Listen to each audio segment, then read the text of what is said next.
This is Autoline Daily, the show dedicated to enthusiasts of the global automotive industry. Looks like UAW President Shawn Fain may have raised expectations too high for some of his membership. Remember when negotiations got going? Fain demanded a 40% raise, a 4-day work week, and a return to full pensions. None of that is in the final contract, and now some UAW locals are rejecting it.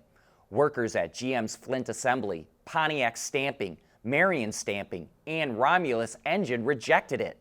At Ford, workers at Kentucky Assembly and Lakeland Parts voted it down, and so did workers at Stellantis' Milwaukee Auto Parts facility. Most workers have actually approved the contract by fairly healthy margins, but more plants have yet to vote, and there seems to be growing backlash.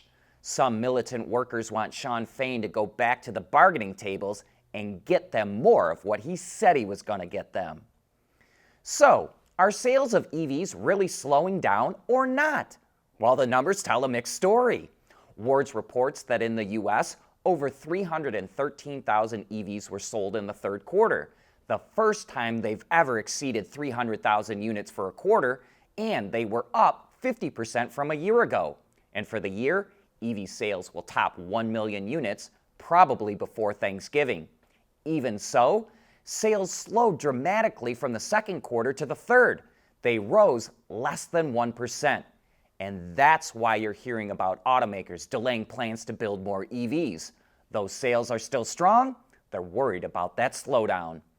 Even so, there is still a lot of investment pouring into making EVs and getting the raw materials needed to make them. For example, the U.S. is in talks with Indonesia to secure supplies of nickel for batteries. In a surprise development, Exxon said it will start mining lithium in Arkansas in 2027, and in South Korea, Hyundai announced it's building a new $1.5 billion assembly plant that will open in 2026. It will have a capacity to make 200,000 EVs a year, and the first model off the line will be an electric SUV from Genesis. Speaking of EVs, they should be a lot easier to repair in 2026. The California Air Resources Board, or CARB, adopted a new set of regulations last year that says by 2026, all zero-emission vehicles, including plug-in hybrids and BEVs, must have a standard set of data that can be read by a scan tool and a standard diagnostic port to plug it into. Basically, it will be easier to figure out what's actually going wrong with an electric vehicle because it allows users to access things like battery health and charging ability, as well as giving independent repair shops access to the same info and tools that franchise dealers use. CARB is still waiting on a grant from the EPA to make it official, but 7 other states have adopted the same regulations, so it has the potential to become a national standard. At Schaeffler, we pioneer motion. Electrifying mobility, manufacturing smarter, reducing CO2 emissions, making energy production clean. Schaeffler pioneers motion to advance how the world moves.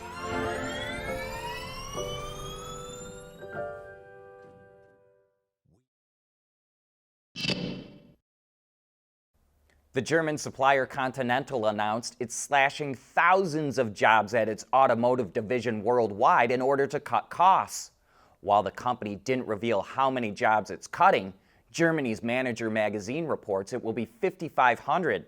Continental says it's making the cuts to reduce annual costs by 400 million euros, or about 430 million bucks. While Conti expects a strong fourth quarter for its automotive unit, it's forecasting a more conservative outlook next year because of the transition to electric vehicles. In fact, the company is considering selling its autonomous business or looking for partners to join it, and it may even spin off its entire automotive business and just concentrate on selling tires. Renault is making it so you can convert some of its classic cars to electric. Earlier this year, an EV retrofit kit for the old Renault 4 was introduced, and now it's doing the same for the Renault 5. The kit includes a 10.7 kilowatt-hour lithium iron phosphate, or LFP battery, which provides about 80 kilometers or 49 miles of range, and a 22 kilowatt synchronous brushless motor. The vehicle keeps its original transmission. The kit, which is offered by a company called R-Fit, sells for a little under 16,000 euros, and Renault says a kit for the Twingo will be coming soon too. I find the price to be a little high, but I love the idea of converting a classic car to electric. I personally would like to do this with a 7th gen Chevy Suburban, which was sold between 1973 and 1991. And let us know what you would like to convert in the comments. Car sales in China were strong last month. According to the China Passenger Car Association, automakers sold just over 2 million vehicles in October, up 10% from a year ago. But it was just a 0.7% increase from September. New energy vehicles, which include BEVs and PHEVs, accounted for 37% of sales last month, with around 467,000 sold. BYD led all automakers with more than 246,000 sales, with nearly 134,000 of those being pure electric. Its market share is now at 12%. Volkswagen was in second in sales last month, falling just shy of 200,000 units, and Toyota rounds out the top three with just over 150,000 vehicles sold. Volvo is getting ready to launch its first minivan, the EM90. The model will feature a 116 kilowatt-hour battery pack that provides up to 738 kilometers, or nearly 460 miles of range on the Chinese test cycle. Power comes from a 200 kilowatt electric motor that drives the rear wheels and allows the van to go from 0 to 100 kilometers an hour in 8.3 seconds. Volvo also says an all-wheel drive version will come at a later date. In the technology department, the EM90 will come with a number of cameras and sensors that reportedly allow for level 2+ automated driving. It will also have bidirectional charging, a Qualcomm Snapdragon platform to run the digital experience in its luxurious interior, and OTA capability, like the ability to add road noise cancellation. But here's what we find most interesting. The EM90 will start at $112,000 in China. Volvo is owned by Chinese automaker Geely. Geely also runs another EV brand called Zeekr, and the Volvo EM90 is actually based on the Zeekr 009. But the 009 has a starting price under $70,000 in China, even though it too is pretty luxurious. So, we will be interested to see how the EM90 is priced for other markets. Tesla is doing what it can to prevent early Cybertruck buyers from immediately flipping it. The company added a clause to its purchase agreement that says owners can't sell the model for a year, and if they do need to sell it within the first year, the owner must first give Tesla first dibs before going to the public.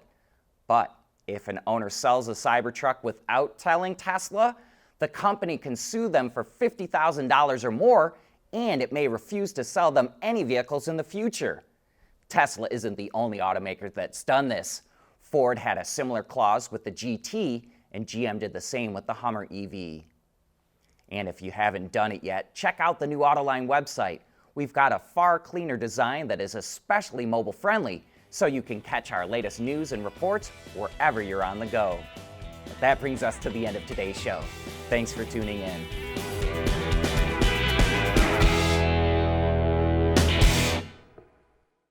Autoline Daily is brought to you by Bridgestone, solutions for your journey. Intrepid Control Systems, over-the-air engineering, boost your game. Borg Warner, propulsion solutions that support a clean, energy-efficient world. Scheffler, we pioneer motion. And by Teijin Automotive Technologies, the formula for better mobility.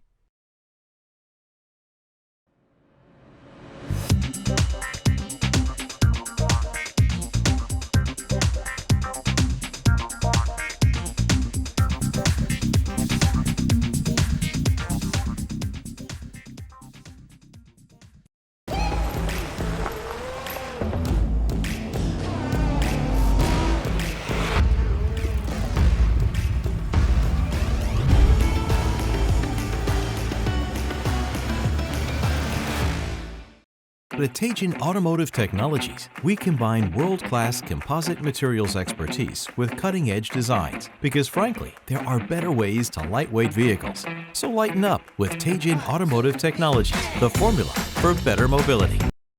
We want to know what drives your testing. OTA, connected car, diagnostics, remote testing. Intrepid Control Systems is here to help you work from anywhere. Intrepid Control Systems, driven by your data.